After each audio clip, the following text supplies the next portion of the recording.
محمد وآل محمد صلوات اللہم صلی علی محمد وآل محمد. اعوذ باللہ من الشیطان الرجیم. بسم اللہ الرحمن الرحیم وبہ نستعین انہ خیر ناصر ومعین. وقال الامام علی النقی علیہ السلام: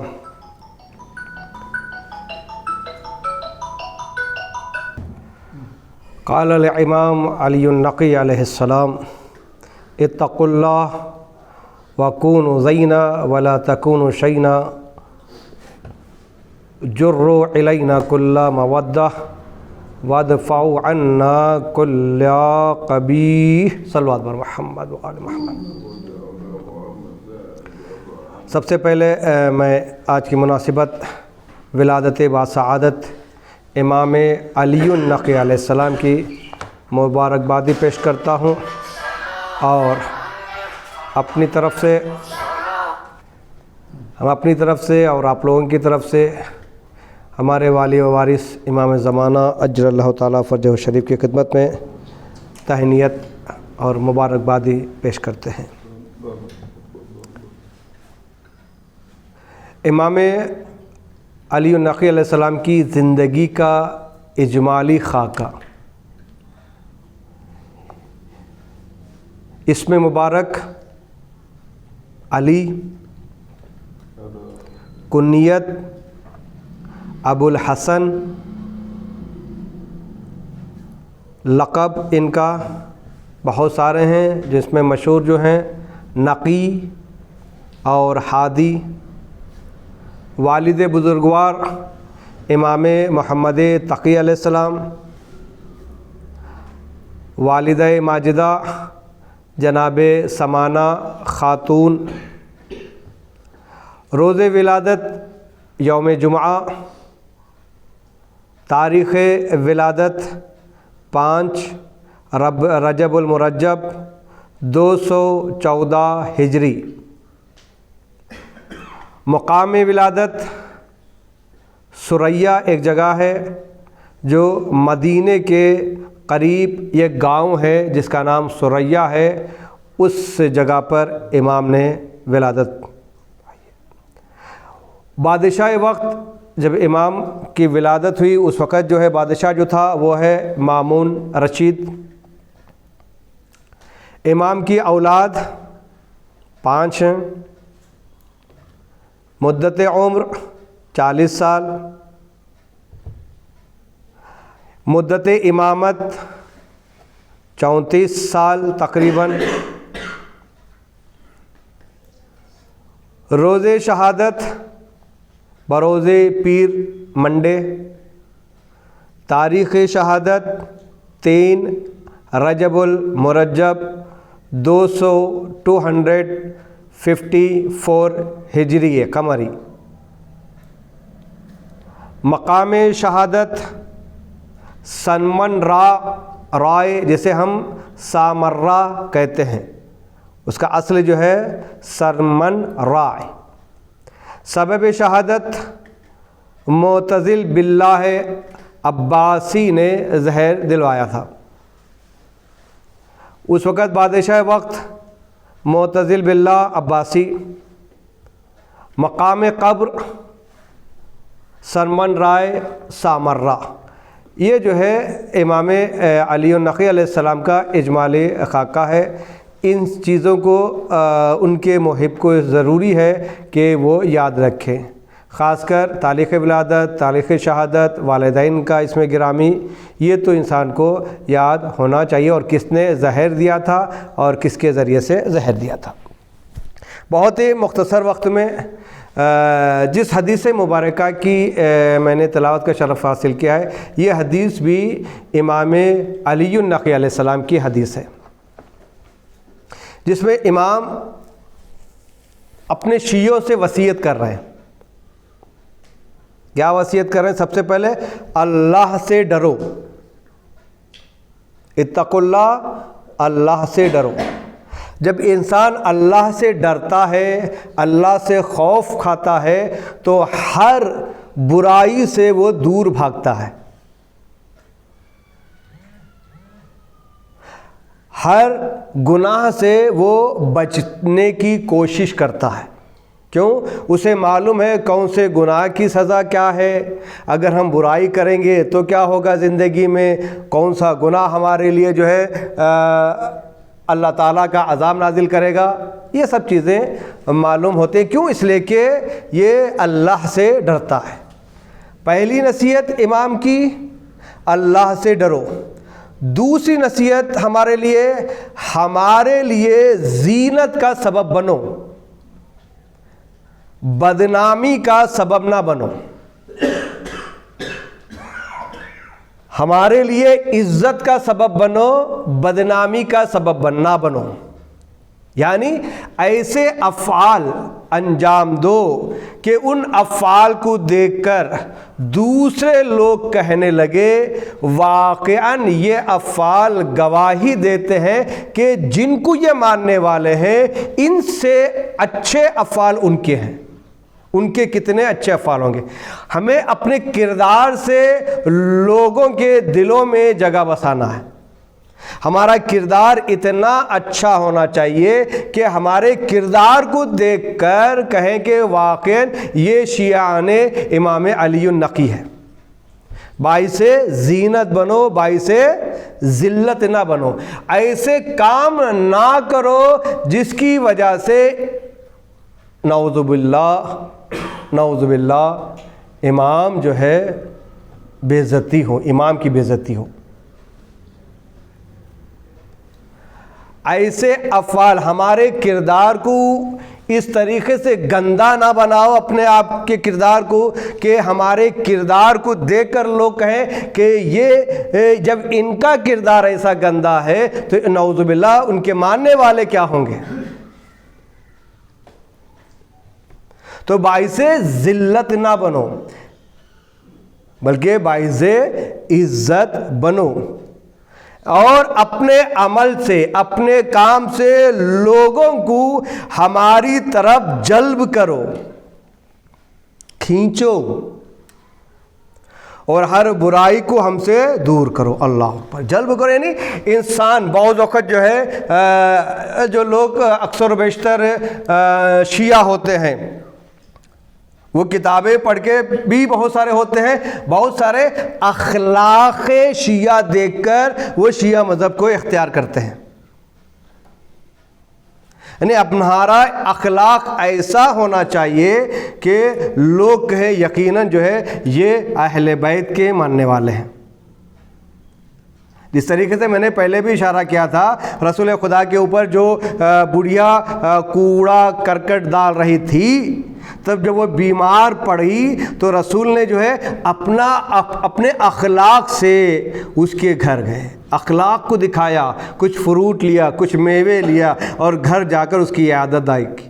اس نے کہا کہ اے محمد تم اس وقت آئے ہو کہ جبکہ میں ہل بھی نہیں سکتی، میں بیمار ہوں، اپنا بدلہ لینے آئے ہو؟ کہا نہیں، میں تمہارے تیمارداری کے لیے آیا ہوں، عیادت کرنے کے. جب یہ اخلاق دیکھا رسول خدا کا تو اس نے فوراً کلمہ پڑھا. جب اس کا اخلاق اتنا اچھا ہے تو اس کا مذہب کتنا اچھا ہوگا. اس لیے کہ رسول خدا مکارم الاخلاق ہیں. اسلام اخلاق کے ذریعے ہی پھیلا ہے، تلوار کے ذریعے سے نہیں پھیلا. یہ ایک حدیث جو امام علی النقی علیہ السلام کی. دوسری اور ایک حدیث جو بطور تحفہ ہے، امام علیہ السلام ارشاد فرماتے ہیں، یعنی امام علی النقی، یہ دنیا ایک مارکیٹ ہے جہاں پر کچھ لوگ فائدہ اٹھاتے ہیں اور کچھ لوگ نقصان اٹھاتے ہیں. جب ہم بازار جاتے ہیں کام کرنے کے لیے، کچھ لینے کے لیے، کچھ دینے کے لیے، تو دو چیزوں سے خالی ہے، یا تو فائدہ ہوگا یا تو نقصان ہوگا. تو دنیا داری کے لیے فائدہ کیا ہے؟ مال کا زیادہ ہونا. اگر ایک چیز ہم 2 روپے میں خریدیں تو اسے 10 روپے میں بیچا جائے، یہ فائدہ ہے. زمین لیے زمین سے فائدہ ہو رہا ہے، یعنی مال کا آنا انسان کے لیے اس دنیا میں فائدہ مند ہے۔ تو یہ جو دنیا انسان کے لیے نفع اور نقصان ہے، اسی میں ہی آخرت جڑی ہوئی ہے، اسی میں ہی آخرت جڑی ہوئی ہے۔ انسان تجارت کرتا ہے فائدے کے لیے تو وہ چیزیں خریدتا ہے جو اسے فائدہ دیتی ہیں، وہ چیزیں نہیں خریدتا جو اسے نقصان پہنچاتی ہیں۔ میں نے اس سے پہلے بھی جناب بہلول کا جو ہے واقعہ کی طرف اشارہ کیا تھا کہ ایک انسان جناب بہلول کے پاس آتا ہے، مشورہ لیتا ہے، اے عقل مند بہلول، ہے نا، وہاں فائدہ اس وقت ہوا جب اس نے عقل کو استعمال کیا، مشورہ لینے والے کو عقل مند سمجھا۔ اور جو دوسری طرف کیا کہا، اے بے وقوف دیوانہ بہلول، تو وہاں پہ وہ نقصان اٹھایا۔ کیوں؟ مخاطب کو اس نے دیوانہ سمجھا۔ تو دنیا، یہ آخرت، دنیا جو ہے انسان ایک بازار ہے، دنیا ایک بازار ہے، اس میں فائدہ بھی ہے انسان اٹھاتا ہے، کبھی جو ہے نقصان بھی اٹھاتا ہے۔ اسی طریقے سے یہ دنیا ہمارے لیے ایک کھیتی ہے، جیسے کہ رسول خدا معصوم علیہ السلام نے فرمایا، المزرع الدنیا مزرع الآخرہ، دنیا آخرت کی کھیتی ہے۔ اگر ہم جو ہے دنیا میں کانٹوں کا درخت اگائیں تو کانٹوں کے درخت اگانے کے بعد ہم تصور کر سکتے ہیں کہ اس میں ہم سیب پائیں؟ کانٹے کے درخت میں کیا رہیں گے؟ کانٹے ہی رہیں گے نا، اس میں سیب تو نہیں آ سکتا۔ تو اگر انسان جب سیب کا درخت ڈالیں گے تو سیب ہی آئے گا۔ تو انسان اسی طریقے سے اس دنیا میں ہے، اگر وہ اچھے اعمال کرے گا تو اس اچھائی کی جزا پروردگار عالم قیامت میں جنت دے گا، اور اگر وہ برا عمل کر کے یہ فکر کرے، یہ خیال کرے کہ برا عمل میں نے کر لیا اللہ جو ہے جنت دے گا، ہرگز نہیں ہوگا۔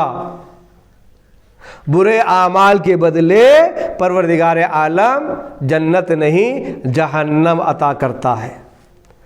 تو جو ہے ماہ رمضان، ماہ رجب المرجب بہت ہی بابرکت مہینہ ہے، ولادتیں اس مہینے میں ہیں، شہادتیں اس مہینے میں ہیں، اور یہ مہینہ دعاؤں کی قبولیت کا مہینہ ہے۔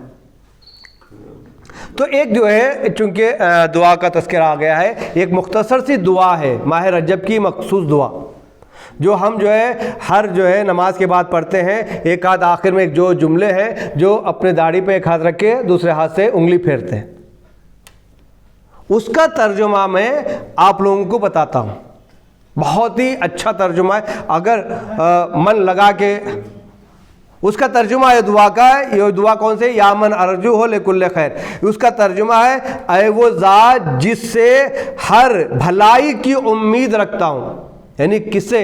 اللہ سے۔ ہر برائی یعنی ہر نیکی کی کس سے امید ہے؟ ہر اچھائی کی کس سے امید ہے؟ اللہ سے امید رکھتا ہوں۔ اس کے بعد کیا؟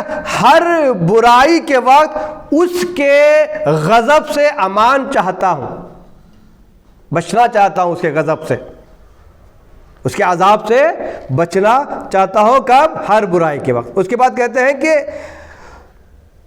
وہ ہے، یعنی اللہ وہ ہے جو تھوڑے سے عمل پر زیادہ عطا کرتا ہے،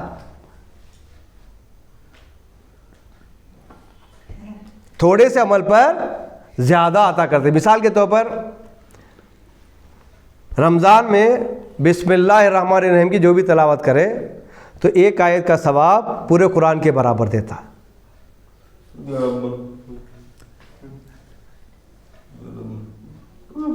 اور ماہ رجب المرجب میں اگر ایک آیت پڑھے تو ایک نیکی کرے تو اس کا ثواب دگنا دے گا۔ یعنی یہ وہ ذات ہے جو تھوڑے سے عمل پر بہت زیادہ تھا۔ ایک جو ہے میں مثال دے دوں آپ کو دنیاوی، ہم جو ہے ایک درخت ڈال رہے ہیں، مثال کے طور پر جام کا درخت، جام کا درخت ہم کیسے لگاتے ہیں؟ پورے 1000 جام ملا کر دفناتے ہیں، تب وہ 1000 جاموں سے ایک درخت نکلتا ہے، یا ایک اس کے چھوٹے سے بیج سے نکلتا ہے؟ ہم نے کیا ڈالا تھا؟ ایک چھوٹا سا بیج ڈالا تھا، ہے نا، اس بیج سے ہمیں کیا ملا؟ ایک چھوٹا سا بیج نا، اس بیج سے ہمیں کیا ملا؟ ہزاروں کے جامس، ہے نا، کتنے جام تھے؟ کتنا؟ ہم نے کیا کیا؟ چھوٹا سا عمل، چھوٹی سی بیج ڈالا، اس بیج سے جو ہے نا، تو کیا ہے؟ پروردگار وہ ہے ہمارے چھوٹے سے عمل پر، نیک عمل پر بہت زیادہ عطا کرتا ہے۔ اور اس کی اور ایک خاصیت کیا ہے؟ جو اس سے سوال کرتا ہے اسے بھی دیتا ہے۔ اگر میں نے سوال کیا مجھے دے دے، پروردگار عالم مجھے بھی دیتا ہے، اور جو اس سے سوال نہیں کرتا اسے بھی دیتا ہے۔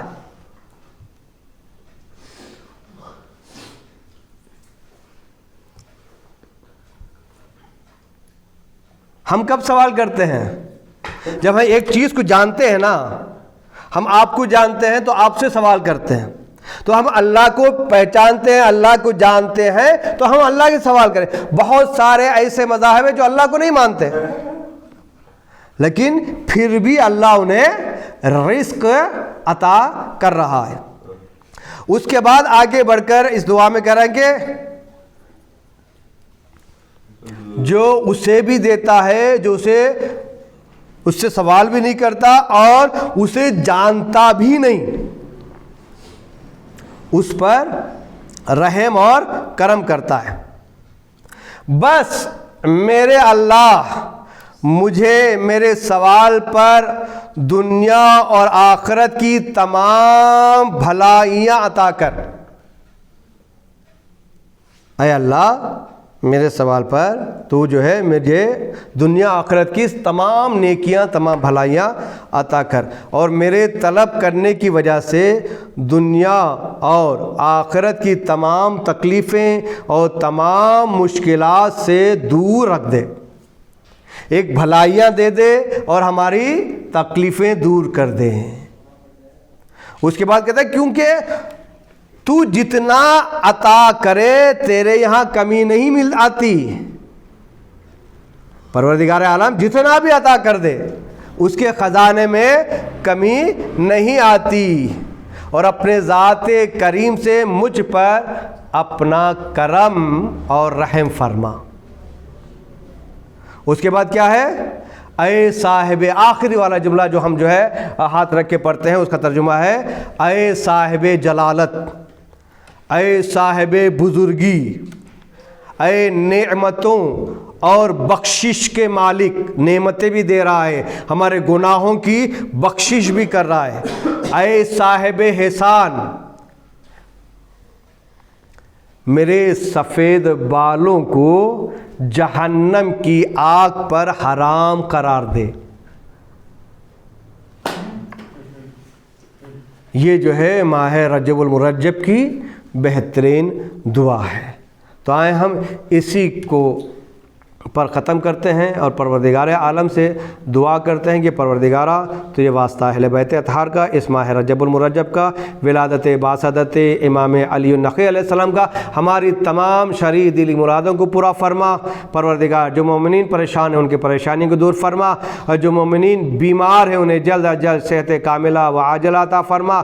پروردگارہ مظلوموں کی مدد اور نصرت فرما، ظالموں کو نیست و نابود فرما، مقامات مقدسہ کے حفاظت فرما، خصوصاً روضہ جناب زینب کبریٰ اور روضہ جناب سکینہ بنت حسین اور بابو صغیر کی حفاظت فرما۔ پروردگارہ یہ دنیا ظلم و جور سے بھر چکی عدل کے بادشاہ امام زمانہ کے ظہور میں تعجیل فرما، اور ہمیں ان کے اعوان و انصار میں شمار فرما۔ ایک مرتبہ سورہ حمد اور 3 مرتبہ سورہ اخلاص کی تلاوت فرما کر تمام مرحومین مرحومات اور وہ مرحومین جن کے لیے کوئی وارث نہیں ہے ان کے سورہ پڑھنے کے لیے ان مرحومین کو بخش دے۔